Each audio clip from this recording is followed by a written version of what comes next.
Welcome to arts and stories for kids. சாதலின் இன்னாததில்லை இனிததுவும் ஈதல் இயையா கடை. ஒரு அமைதியான கிராமத்தில் ராமு என்ற உழைப்பாளி வாழ்ந்து வந்தான். அவன் மிகுந்த செல்வந்தன் அல்ல.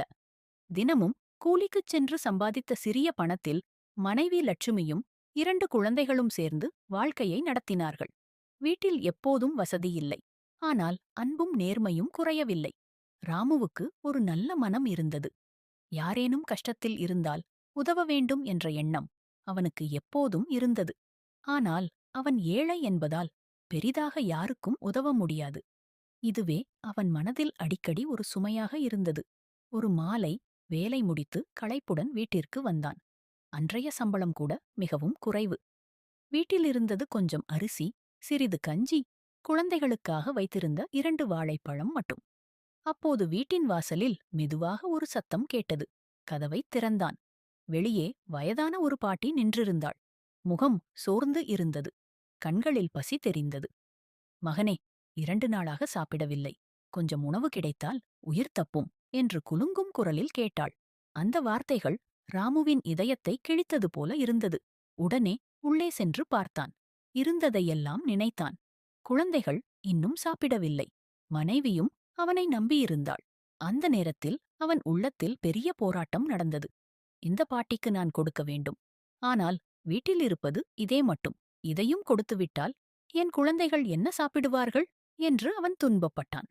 மனைவி லட்சுமி அவன் முகத்தை பார்த்து எல்லாம் புரிந்து கொண்டாள். என்ன ஆயிற்று என்று கேட்டாள். ராமு தலையைத் தாழ்த்தி, வாசலில் ஒரு பாட்டி பசியில் இருக்கிறார். கொடுக்க மனம் இருக்கு. ஆனா வீட்டில் இருப்பது குழந்தைகளுக்குக் கூட போதாது என்றான். அதைக் கேட்டு லட்சுமியும் சில நொடிகள் அமைதியாக இருந்தாள். பின்னர் அவள் மெதுவாக, கொஞ்சம் இருந்தாலும் பகிரலாம். நாம் ஒருவேளை குறைத்துக் கொள்ளலாம். பசி என்ன வேதனை என்பதை நாமே அறிவோம் என்றாள். அந்த வார்த்தைகள் ராமுவின் மனத்தை உருக்கியது. உடனே இருந்த கஞ்சியையும் ஒரு வாழைப்பழத்தையும் எடுத்துக்கொண்டு பாட்டியிடம் கொடுத்தான். பாட்டியின் கண்களில் கண்ணீர் நின்றது. மகனே, நீ கொடுத்தது உணவு மட்டும் இல்லை, உயிரைக் காப்பாத்தினாய் என்றாள்.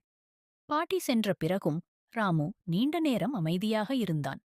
இன்று கொடுக்க முடிந்தது நன்றாகிவிட்டது.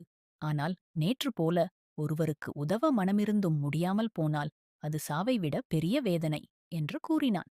அந்த நாளிலிருந்து ராமு ஒரு முடிவு செய்தான்.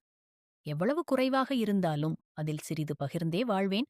ஏழை என்றாலும் இரக்கமில்லாதவனாக இருக்கக்கூடாது என்றான். காலம் சென்றது. ராமுவின் இந்த குணம் கிராமமெங்கும் பரவியது. மக்கள் அவனை மதிக்கத் தொடங்கினர். யாராவது பசியில் இருந்தால் முதலில் உதவும் மனிதன் ராமுதான் என்ற நம்பிக்கை அனைவருக்கும் வந்தது. அவன் பெரிய செல்வந்தன் ஆகவில்லை. ஆனால் கிராமத்தில் பெரிய மனம் கொண்ட மனிதன் என்ற பெயரை பெற்றான். ஏனெனில் செல்வம் இல்லாதவருக்கும் கொடுக்கும் மனம் இருந்தால் அவர் உண்மையிலேயே உயர்ந்தவர். நீதி. சாவு என்ற துன்பத்தை விட உதவ விரும்பிய ஏழைக்கு உதவ முடியாத மனத்துன்பம் பெரிது. மறக்காம லைக், ஷேர், சப்ஸ்கிரைப் பண்ணிடுங்க. அறிவே ஆற்றல், கற்பது மகிழ்ச்சி, அறிவது இனிமை. அனைவருக்கும் நன்றி.